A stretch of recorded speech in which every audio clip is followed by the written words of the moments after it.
Welcome to the Radical Lifestyle Podcast, brought to you by Generation to Generation, where you will be inspired by the past, equipped for the present, and prepared for the future as we engage in conversations with people from around the world. Hello everyone, this is Andrew and Daphne from Generation to Generation, and our guest today is Ronie Kabwama. Now, I think I nailed that first time, but Ronnie, for people that don't know who you are, can you just say a bit about where you're from and what you do?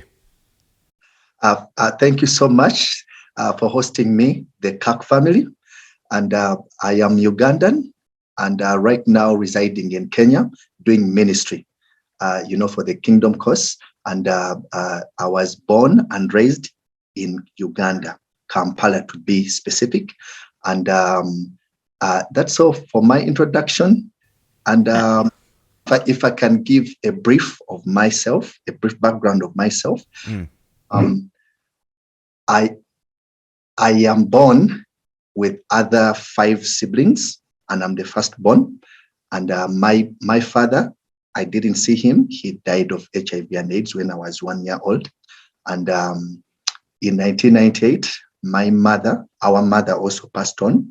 But before then, when I was born, when my father realized that he was actually going to die of that disease, then it was not really, it couldn't be detected whether it was HIV or something, but because I think he was one of those first people that caught with it, and he died.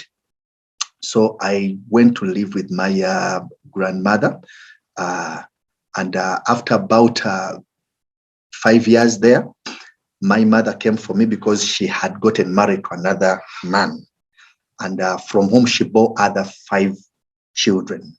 So meaning that I'm actually the firstborn overall. And then in 1994, Watoto Church, former KPC, is formerly it's called KPC, Kampala Pentecostal Church, and they had a program called Extended Family. Extended family. So in there, they would actually look after children, but these children were actually with their guardians or half parents. So they would actually extend support to those children or that family. So, and I was one of them. My mother registered me there together with my stepfather.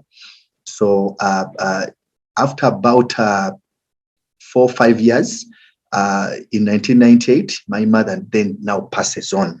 My mother dies. And in 2001, long story short, I asked to join now the villages, Watoto villages, call them homes.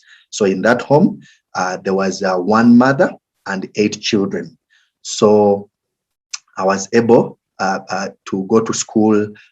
They raised me up, they fed me, and I was able also to finish up with my school, and that's the university level.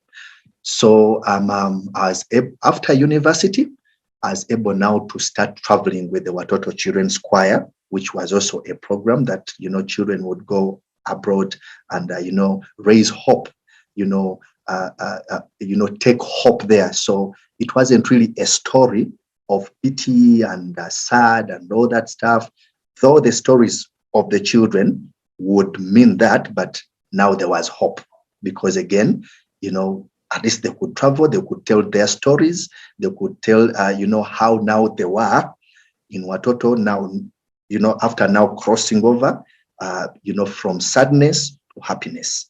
So after in 2015, after having traveled for about 5 years, the Lord led me out of Watoto to start now my ministry. And now my ministry is prophetic as well, but also I do music. I'm a musician and I'm an artist. And I've done a couple of songs. And excitingly, there are 7 songs, but we shall be releasing 1 at a time. We have so far released 1 song, and that is it's called Taken Over. It's such a beautiful sound, such a beautiful track. So I urge people out there to, visit my YouTube channel. You can type in youtube.com/limitless worship. So my ministry is called Limitless Worship. So I do music, and I have a mandate to take it out there to other nations, across the nations, so that people actually know true heavenly worship, prophetic heavenly worship. Exuberant, I call it exuberant because it's really powerful, it's really heavenly. So bringing heaven on earth so that actually people can really have hope and can actually enjoy their lives through music. So I am to preach and I'm to minister through worship. So I'm taken over, can actually be found on our YouTube channel. Again, I repeat, youtube.com/limitless worship. But also they can visit us on our website, which is www.limitlessworship.ke. So we've also done some cover songs of Don Moen, of some great musicians, men of God, and gospel musicians. So they will also be able to find some other cover songs. So the next song that we shall release out, shall be on the 7th of this month. This is July, right? I think it's June. It's June, right? June. Okay. But COVID has messed with our ability to know what date it is, what month we're in, even what year. So COVID has messed with all of our heads. But when I don't know that. People may listen to this at another time. So people will be able to listen to this. So Ronnie, when we're listening to you, By the way, before we carry on, I will put in the description box the links that you've mentioned, so people can go straight there, click on the links, and go directly to the places that you've just mentioned, like YouTube and your website. So when you tell your story, as you've just told it, you have told it very positively. You said this happened, that happened, but underneath that is a story of. Well, it is a story of redemption, but it's a story of redemption from something. So growing up with such different caregivers, different people looking after you, different siblings, and you're in a home with mother. When you look back on all that, what is if you look at the little boy, Ronnie, what would you say to that little boy? That little boy, I would say that is a mystery. Right. Yeah, even up to now, like what you are seeing right now, I think is a mystery, because the way I grew up. I remember some. I can share one experience with you. Yes, do. I remember some. I was looking for school fees after the death of my mother, because my stepfather really said, you know what, I have a lot of children, and there were also other children that he was actually also looking after. So he had to take me back to my paternal father kind of side. So I looked for school fees, and it was nowhere to be found. I remember 2 instances when actually I wanted to really, I made attempts of, there were suicidal attempts. But guess what? Nothing happened. But let me share it in detail. I remember swallowing, you see that watch you were putting on? I remember, anyway, in Africa, we are told that when you swallow that cell of the watch, you can actually die. So I swallowed about 2 or 3 of them and went to bed, because I didn't want to wake up. You see, because everywhere would go rejection here and there. So I decided that, man, I mean, what am I living here for? So, and also I at some point, I remember I was in a taxi. They are called matatus. So I said, why can't this matatu knock so that actually all of us can perish? Because you see, there was no hope at all. I could cite many, many more examples, but now seeing a man that I have become now, and then I trace back and then try to connect this and that, to me, it's still a mystery. I call myself a mystery. And I want to give hope to people out there. That's why I've decided that it should be through music, of which it's a talent, it's a skill, given to me by God from above. So I want people to receive hope, to receive mercy, to know that actually the Lord out there, whatever they are doing, the Lord is not looking at them with a bad eye. They can actually, things can turn the other way around, and then they receive mercy, they receive love from on high, so that they can live a wholesome life. Yeah. So it seems like even as a child, you had the type of character that was going to stand up and try and effect change. I mean, you said that you wanted to try and get the school fees, and then you said you asked to be in a Watoto home. So you even as a child, you were taking initiative over your life, which you are still doing in a way. You're taking initiative with the music. You're taking initiative. So how old were you when you went to the Watoto village? So in 1994, I was 9 years, about 9 years. Right. And then I remember now joining the homes. Now, when I joined Watoto, I was 9, but remember, it was through the Watoto extended family then, which I explained earlier on. Then in 2001, now that's when I joined the homes, which you can call the villages. Yeah. And I was able to now, you see, a whole world opened up to me. I remember, because I like soccer and England. Oh yeah. Come on. Well, I don't know about the Euros, but yeah. See, so I remember this particular village where we went. It's called Bira. Watoto Children's Home, Bira.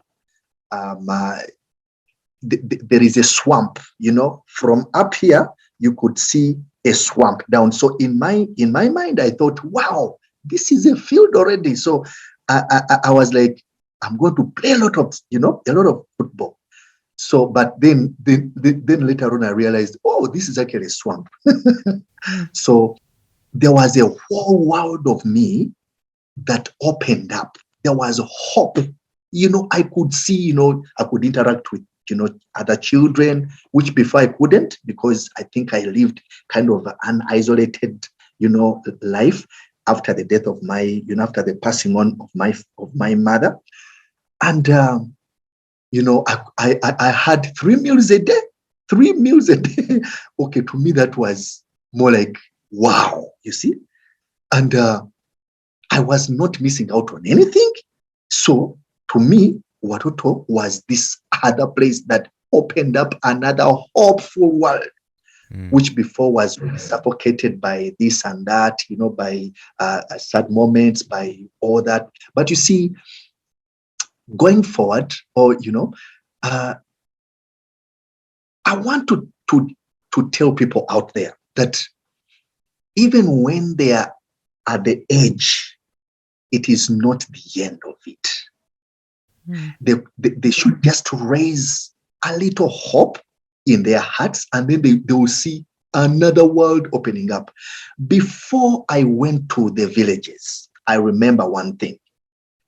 I told God, I want to live a better life. I want a new life. And then boom, this door of Watoto now coming, going into now the villages, which I could actually call home, opened up, boom, right there. So there is always light. There is always light. And that's a big part of Watoto, isn't it?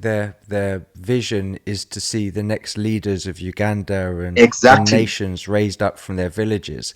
Exactly. And I guess, were you were you involved with Watoto almost right from the beginning? I mean, I don't know how big it was at the point where you moved to the village, but I imagine you were one of the originals. Mm-hmm. Yeah, I could actually say that I'm one of those pioneer kids, because by the time by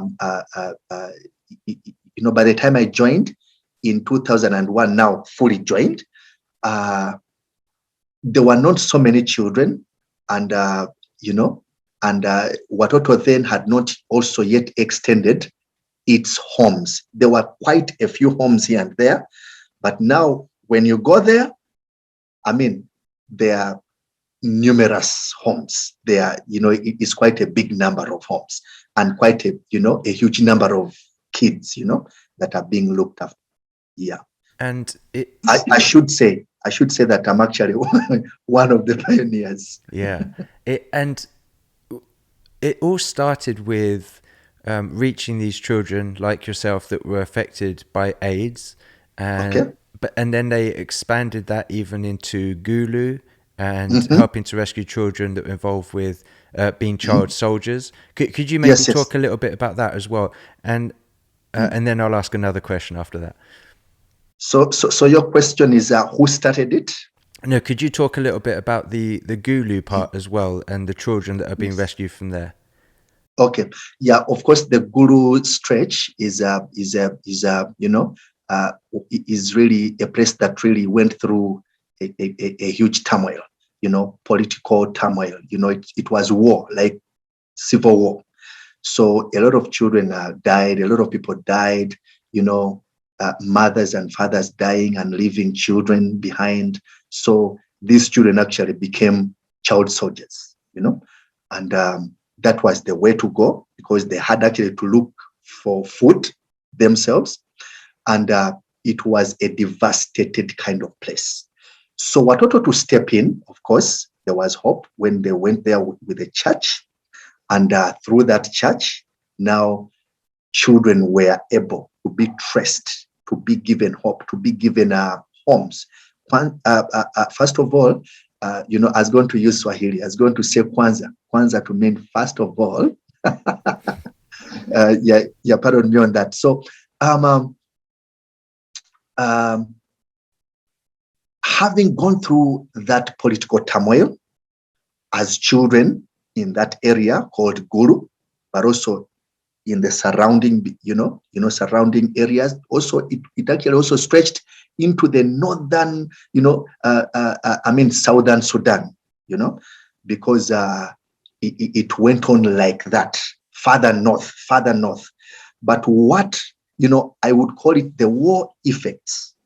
The war effects in Gulu left children parentless, So Watoto there steps in through the church, through the church, to now starting, to build, of course, villages through the support from outside, people like you, the Kirk family, that at some point maybe sponsored children.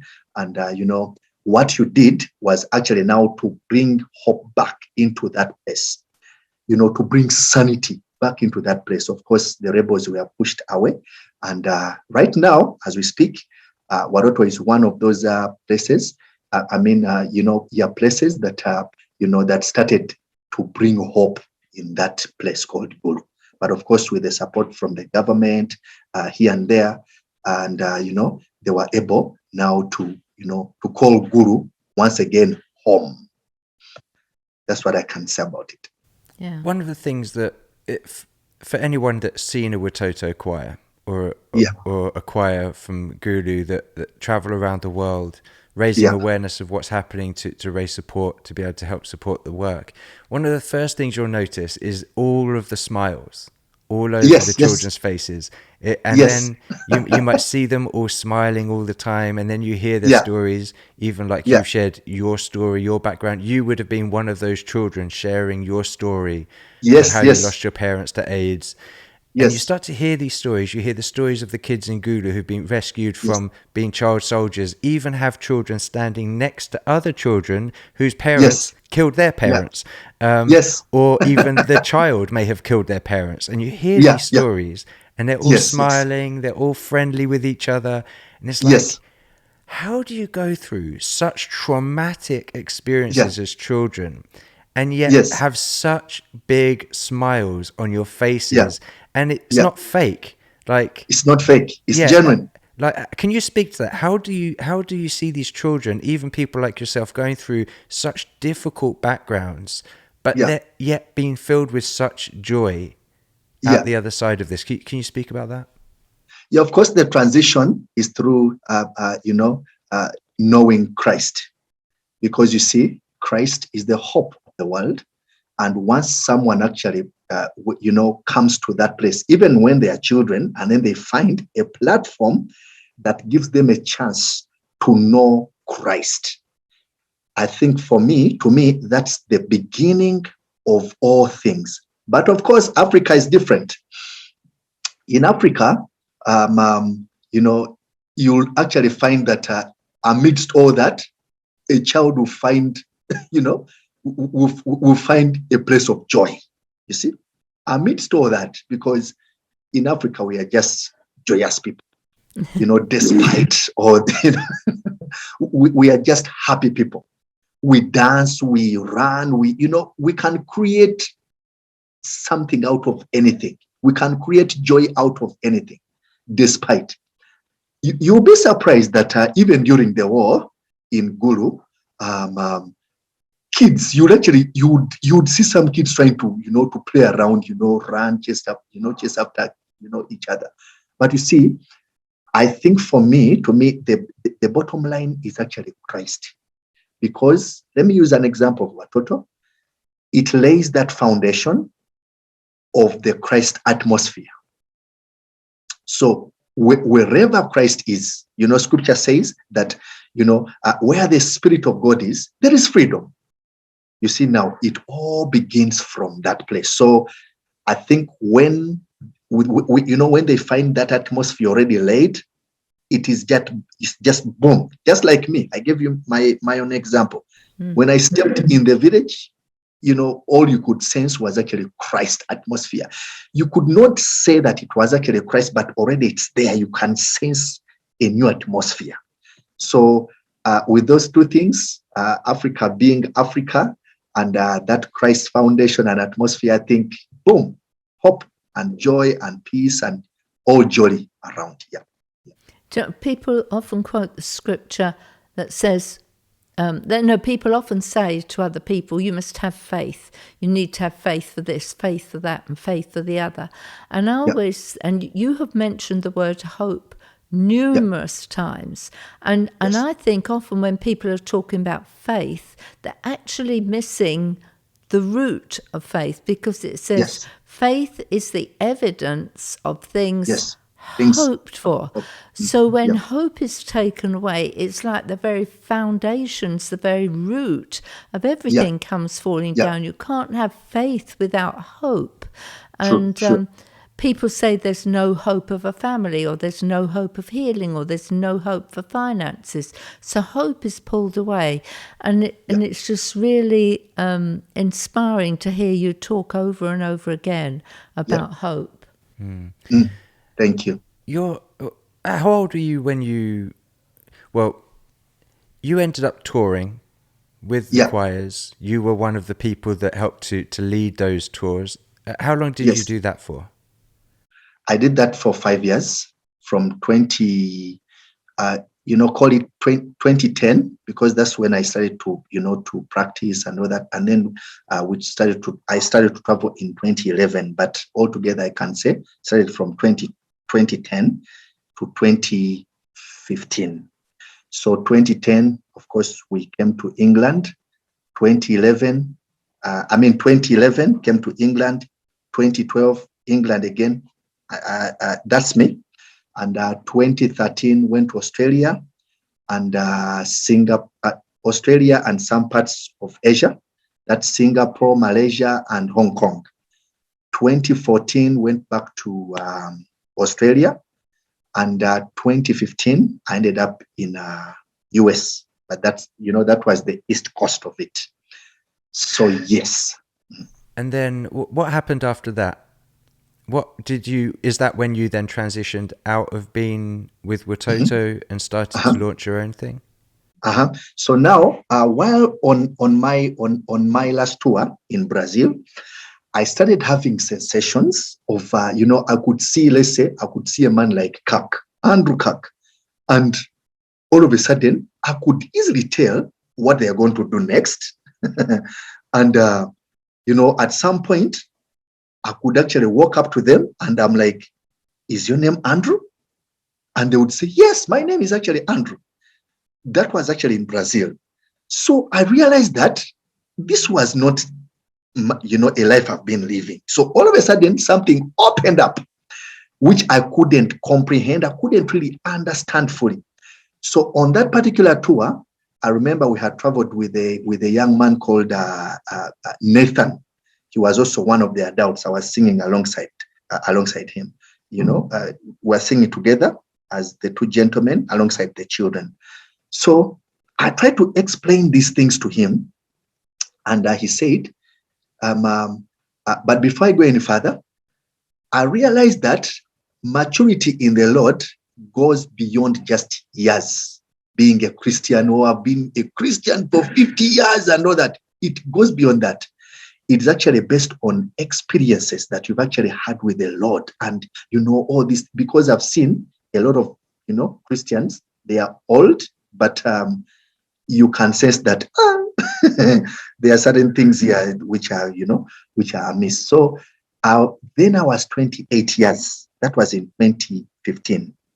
And Nathan was actually 24 years. Guess what happens? This young man made me go through those, explained a lot that which I was going through at that moment, the good, these things that I was seeing. And he was able to connect A, B, C, and D up to Z. And then he concluded that, Ronnie, do you know you're a prophet? So I was like, oh, okay. So how does now a prophet behave? So do I cut off my hair? Do I put on long robes? Do I? He said, no. Eat locusts and cover yourself with honey. Yeah. So do I go to the desert to start eating locusts? So, but he was able to put me together. He collected me together with the little knowledge of God that I had. He labored. I remember, we'd drive for, let's say, 6 hours. We had those 6 hour, 5 hour, 3 hour drives. And he would actually displace a certain gentleman and another adult that I was seated with, and would tell him that you go sit in my seat. Let me have a chat with Ronnie here. Trying to take me through all these experiences, Now, I remember before we came back, I think it was either a month or a few weeks before we went back to Uganda, he told me that now, when we get back to Uganda, I want you to grow your prophetic experiences and your prophetic ministry. And I said, oh, okay, no problem. So when we get back to Uganda, I want to introduce you to a man called Prophet Elvis Mbonye. I was like, oh, okay. And to me, it was actually another kind of place. So I was so excited because I wanted actually to really go for it and start prophesying. But of course, when you're a young prophet, you see, whatever you see, you say. But, along the way, I've learned that when you see something, sometimes it's not for you to say it, but, it's for the Lord to open up a certain thing concerning that person's life. But I've also learned that it is only, I have only to say the will of God concerning that person, concerning a certain community, concerning a certain society. And that which I have to say, the will of God, is actually to bring hope. You see, I'll tell you, you, the Kirk family, I'm not a prophet of doom. I'm a prophet of grace. So I extend grace to people. But if something comes in as a warning concerning a person, concerning a community, then the Lord, I will ask for wisdom to actually lay it out, or extend it to that person or community or society. If it's a society, let's say it's a country, let's say like Russia, I'm just saying Russia, then the Lord will actually say, now I want you to pray, honestly, so that such a thing doesn't really happen. So a bad prophet is the one who will actually see something really terrible, maybe going to happen, let's say, to the Kirk family, and then they will stay somewhere and say, yeah, I told you that thing will actually happen, but no, it's not. I am not a Jonah kind of prophet who will only wait for certain bad things to happen. No, but if it comes in as a warning, I always ask for wisdom. That the Lord actually now, gives me wisdom to extend it to, to that particular person, community or society. Now, through, sitting under Prophet Elvis, I've grown a lot, in the prophetic. But also, I would like to thank Watoto for having groomed my music career. Because again, if it wasn't for Watoto, I wouldn't have learned to excellently produce, such songs that you've so far had, let's say, taken over. I'll tell you, the Kirk family, that we had to look for the best producer in the land. That's, the land of Kenya, but also the best studio. We had to cough, a few, not a few, many thousands of shillings, to put this together. Because again, I would like to thank Watoto for that excellent, for that excellent grooming. And so again, to do with the prophetic, we are still growing because, it never ends. The eternal realm is eternal. It goes on and on and on and on. So at some point, actually, I'm like, it's up to me whether it stops here or it goes beyond. I think I've answered your question fully. Yeah, I mean, it's very reassuring, very exciting to hear you use that word wisdom in relation to the prophetic, because we see many times the prophetic is used, it is abused, it is downright wrong in many places with no repentance for getting it wrong. And so to hear you talk about using it with a base level character that goes with it is something many need to hear. Yeah, exactly. It's been really good to hear your story, going back, because we've not really had a chance to hear your story, because when we met you, it was hearing the children's stories. Yeah. Of course, you were an adult at that point, so we didn't really hear much. Tried. You tried in Hong Kong, but you said, I need to go somewhere. I'm joking. We're probably going to speak somewhere or something, but so it's been really good to sit down and hear your story and your background and your journey. And you really are a product of what Watoto wanted to see happen. You are an example of that, of them seeing these children raised from very difficult backgrounds to be raised up to be leaders in their countries. In whatever spheres they ended up in, to be an example to those around them. And so it's been really good to be able to connect again and give people an example of what it is that Watoto were wanting to see. Now, you're not with Watoto now, but I imagine it's a bit like with there's a missions organization called YWAM. They say once a YWAMer, always a YWAMer. And I imagine it's a bit like once a Watoto child, always a Watoto child. Always a child. And so it's been really good to hear your story, to hear what you're now doing. I encourage people that listen to this again, please go to those links in the description, show Ronnie some love. And we'll be excited to see more of the things that you put out there, more of the worship music, and then whatever else you put out there. It's been a really fun story and a journey to follow. It's cool to see what God's doing with you now. We're excited to see what he continues to do with you in the future. So thank you so much, Ronnie, for taking the time to talk to us. We really appreciate it. Fantastic. And also I would like to thank you, the Kirk family, for hosting me. And thank you so much. I couldn't wait to catch this moment. Like I told you, I was flying. I was flying, to catch the time. And, indeed, it's been very, very, very fantastic and fruitful. I hope people out there may be blessed with this testimony, and, to have something to hold on to, but also to take this further through, this transformation.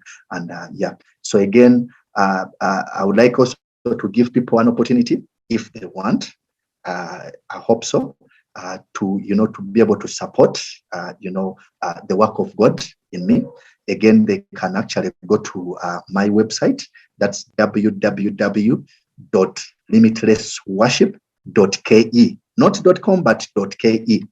And scrolling down there, so they will actually find something, to click on give. So in any way they can, afford. So thank you so much. Thank you for listening to this episode. If it inspired you, please rate us and subscribe on Apple or Google Podcasts, Spotify, or another podcast platform.